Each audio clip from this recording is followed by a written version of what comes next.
लहसुन 200 रुपये किलो, लहसुन 200 रुपये किलो। मुझे खरीदने के लिए किसी की इतनी औकात नहीं। टमाटर भाई, इस लहसुनमा का कितना दाम बढ़ गया है यार।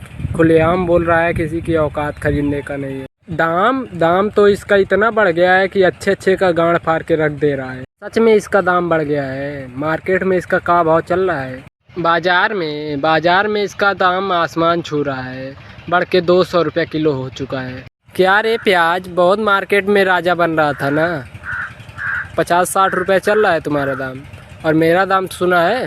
सुने हैं, लेकिन तुम हमसे आगे कभी नहीं जाओगे। क्यों नहीं जाएंगे? तुम मेरा बाप है क्या? सब जानते हो। और नहीं तो क्या, अभी तो तुम्हारा रोपनी चल रहा है, इसीलिए बढ़कर 200 रुपये किलो है। मैं 200 बिकूँ या 400 बिकूँ, तुमसे मतलब?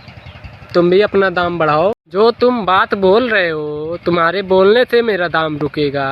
क्या प्याज, थोड़ा औकात में रहकर बोलो। तुम्हारा बाप है, बाप ही मेरा बाप बनेगा। मुंह देखा है अपना, मेरा बाप बनेगा।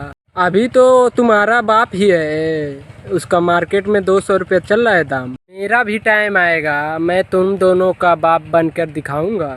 चल, मेरा बाप बनने का औकात ही नहीं है, उसका बाप बनने का सपना छोड़ दो। बोल ले टमाटरा, बोल ले, तुझे तो मैं दौड़ा कर मारूंगा। इतना जल्दी हो सके यहाँ से निकल लो, नहीं तो प्रसाद मिलना तय है। हेलो दोस्तों, वीडियो पसंद आए तो चैनल को लाइक एंड सब्सक्राइब करके बेल आइकन को प्रेस कर लें, और जो सब्सक्राइब नहीं किया तो गांड काट लेंगे, जान लेना।